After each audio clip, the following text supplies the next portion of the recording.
পোয়া আর হচ্ছে ভর্তা তো সবারই কম বেশ পছন্দ, আর এটাই থাকবে আজকের আয়োজনে। সকাল থেকে আজকের ভিডিওটা আমি স্টার্ট করে দিয়েছি, কি করেছি না করেছি তা থাকবে সম্পূর্ণ এই ভিডিওতে। আর সম্পূর্ণ ভিডিওতে দেখে তারপরে লাইক কমেন্ট শেয়ার অবশ্যই করে দিবেন। হ্যালো এভরিওয়ান, আসসালামু আলাইকুম, দিস ইজ নাফিজা। আশা করি সবাই ভালো আছেন, আলহামদুলিল্লাহ আমরাও ভালো আছি। যদিও ঠান্ডা লেগে ভয়েসটা একদম ভেঙে গিয়েছে। সকালবেলা উঠে হাজবেন্ডের জন্য একটা ডিম পোস্ট করে নিচ্ছি, আর এদিক থেকে আলিশবা উঠে গিয়েছে, মাশাআল্লাহ কি সুন্দর হাসি দিয়ে দিয়েছে। তার জন্য খাবারও রেডি করে দিয়েছে। আজকে ভাত ডাল আর হচ্ছে চিংড়ি মাছ ভুনা ছিল, এটা দিয়ে দিয়েছে। কারণ আমি দুপুরবেলার খাবার আমি বাসা থেকেই মেক করে দিই, বাহিরের খাবার খেলে তার নাকি পেটের সমস্যা হয়, তাই আমি হচ্ছে বাসা থেকে দিয়ে দিই। আর সকালে নাস্তা ছিল ডিম, 2 পদের বাদাম ছিল, আর আজোয়া খেজুর ছিল, যেটা প্রত্যেকদিন সকালে আমি তার জন্য মাস্ট বি রাখি। তারপর বাটিগুলো গুছিয়ে দিলাম, আর এদিক থেকে আলিশবা তার পাপাকে দেখছে, তার পাপা কি করতেছে, তার পাপার জন্য নাস্তা নিয়ে আসছে। আর সে তো আজকে একদম সকাল সকাল উঠে গিয়েছে, এরকম মাঝে মাঝে উঠে, অল টাইম উঠে না এত সকালে, তাও আবার শীতের মধ্যে উঠে সে একা একা খেলতেছে, তার পাপার সাথে দুষ্টামো ফাইজলামো করতেছে, তার পাপা রেডি হচ্ছে তা দেখতেছে। খেতে দিন ছোট হওয়াতে কোনো কাজ করে শান্তি পাওয়া যায় না, মনে হচ্ছে এই বুঝে আজান দিয়ে দিল, এই বুঝে বেলা শেষ হয়ে গেল, এরকমটা সিচুয়েশন ঘটে থাকে। কিন্তু সকালবেলা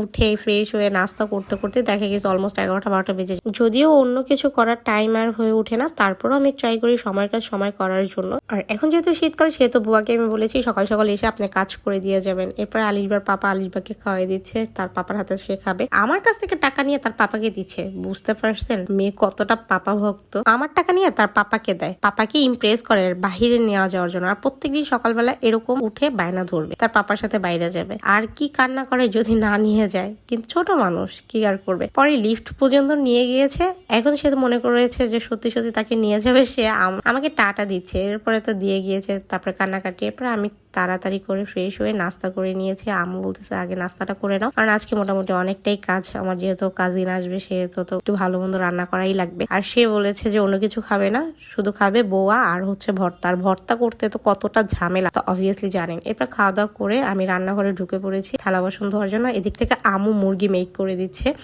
আর এদিক থেকে আমি কি কি শুটকি নিয়েছি, চাপা শুটকি, চিংড়ি মাছের শুটকি আর ফা মাছের শুটকি, এগুলি নিয়েছি। আম্মু আমাকে শুটকি ভেজে দিচ্ছে, আর এদিক থেকে আমি শুটকি বেটে নিচ্ছি। আর শুটকি ভর্তা আমার কাছে অনেক বেশি পছন্দ, আমার কাছে না প্রত্যেকটা বাঙালির কাছে ভর্তা অনেক বেশি পছন্দ। তার মধ্যে যদি হয় একটু ঝাল ঝাল ডিফারেন্ট আইটেম, তাহলে তো আর কোনো কথাই নেই। আর আমার হাজবেন্ডও মাশাআল্লাহ অনেক বেশি ভর্তা পছন্দ করে। তার ভর্তা হলে তো কিছু লাগে না, কিন্তু তার ভর্তাতে একটু ঝাল ঝাল হতে হবে। আর আমাদের ঘরের ভিতরে এমনটা কেউ ঝাল খায় না, কিন্তু তার জন্য আমার ঝাল খেতে হবে, কি আর করার, হাজবেন্ডের পছন্দ। এদিক থেকে চাপা শুটকিও ভেজে দিচ্ছে, আমি এক এক করে ভর্তা বেটে নিচ্ছি। ভর্তা করাটা যে কি ডিফিকাল্ট, যে করে সে বুঝে, কিন্তু খেতে তো অনেক বেশি টেস্ট। তো আমার এদিক থেকে ভর্তা রেডি হয়ে গিয়েছে। আর ওদিক থেকে আমি আজকে বোয়া মেক করব হচ্ছে পোলার চাল আর নাজির চাল দিয়ে। তো আমি 3 রকমের ভর্তা করেছি, আরেক রকমের ভর্তা আমি করব। এদিক থেকে আমি 1 পট চাল নাজির চাল নিয়ে নিয়েছি, আর এদিক থেকে চিনি গুঁড়া পোলার চালটা নিয়ে নিয়েছি। এটা মিক্সড করে দেন হচ্ছে এটা আমি ধুয়ে নিচ্ছি। আমি ধুয়ে পানি ঝরিয়ে রাখবো, আর যদি পানি ঝরিয়ে না রাখি তাহলে একটু লেটকা লেটকা ভাব হয়ে যাবে। আর আমি যেহেতু ঝরঝরা চাচ্ছি সেহেতু একটু পানি ঝরিয়ে নিতে হবে। তো এদিক থেকে আমার ধোয়া টোয়া কমপ্লিট হয়ে গেল। একটি ফ্রাই প্যানে তেল দিয়ে নিচ্ছি, এটার ভিতরে আমি পেঁয়াজ দিয়ে দিব,